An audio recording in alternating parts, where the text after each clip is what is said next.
Bonjour, ici Patrick Pierrat, éditeur d'Info Bref. Voici l'essentiel des nouvelles ce mardi 20 février.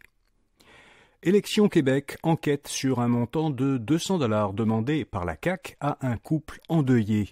Des parents qui avaient perdu leur fille dans un accident de voiture et qui réclamaient des règles plus sévères en matière d'alcool au volant voulaient parler à la ministre des Transports.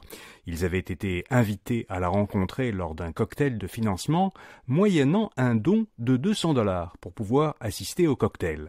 Selon Élections Québec, cette histoire laisse croire que ces dons auraient été faits en échange d'une contrepartie. Alors le directeur général des élections a ouvert une enquête pour déterminer si la CAQ a enfreint la loi électorale. Hydro-Québec aurait eu peur de manquer d'électricité.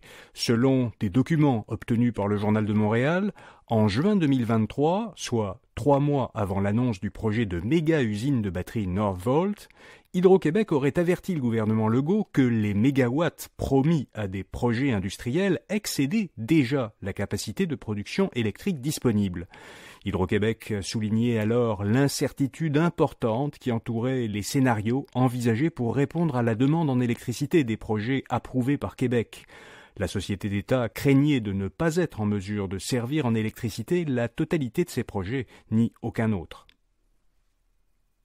Le Canada offre des drones à l'Ukraine. À 5 jours du 2e anniversaire de la guerre en Ukraine, le gouvernement fédéral annonce qu'il fournira à l'armée ukrainienne 800 drones d'une valeur totale de 95 millions de $. Ces drones ont été fabriqués par une entreprise ontarienne. Selon Ottawa, ils répondent à certains des besoins les plus pressants de l'Ukraine, qui souhaite chasser les Russes du ciel. Ces drones doivent permettre aux soldats ukrainiens de détecter et d'identifier des cibles sur de longues distances. Le site Pornhub pourrait interdire son accès aux Canadiens si un projet de loi fédéral qui obligerait les Canadiens à se soumettre à une vérification de leur âge pour accéder à un site pornographique est adopté. L'entreprise d'Ottawa qui exploite désormais le site pour adultes Pornhub pourrait en bloquer l'accès aux Canadiens. C'est ce qu'a dit un responsable de l'entreprise à l'agence La Presse canadienne.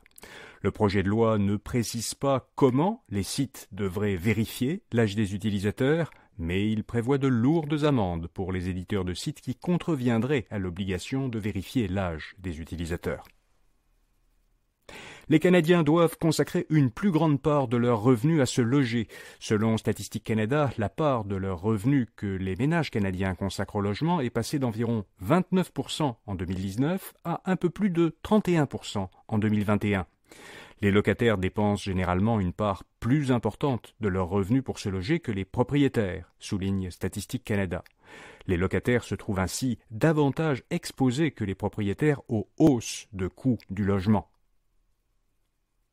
Amazon va signaler aux acheteurs les produits qui viennent du Québec. Le géant américain du commerce en ligne identifiera désormais comme québécois dans son site web les produits venant du Québec.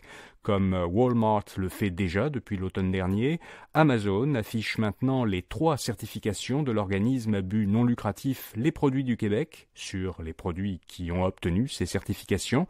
Elles sont produits du Québec, fabriqués au Québec et conçus au Québec. La start-up montréalaise Taiga fait des mises à pied. Elle a licencié temporairement 31 de ses employés le mois dernier, soit près du 10e de sa main-d'œuvre, selon une information obtenue par Radio-Canada puis confirmée par d'autres médias.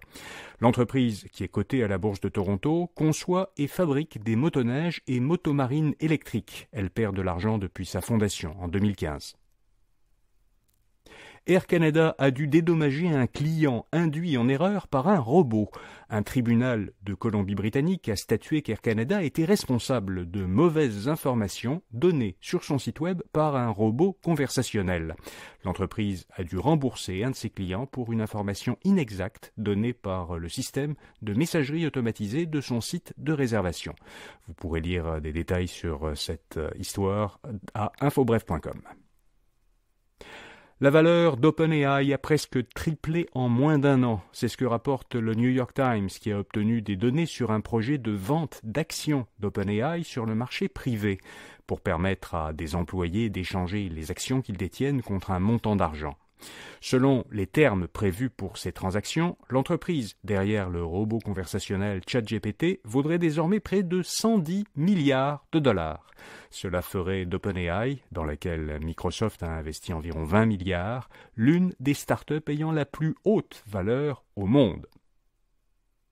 Et puis un navire qui transporte des produits chimiques s'est équipé de voiles. Un premier chimiquier à voile, un chimiquier, c'est comme ça que ça s'appelle, vient d'entrer en service aux Pays-Bas. Il est équipé de 4 voiles de 16 mètres de haut pour l'aider à propulser ses 16 000 tonnes. L'entreprise néerlandaise qui exploite le navire espère que ces voiles permettront de réduire de 10% sa consommation en carburant. Elle compte ajouter des voiles à plusieurs autres de ses navires. Voilà, vous savez l'essentiel. Bonne journée et à demain matin.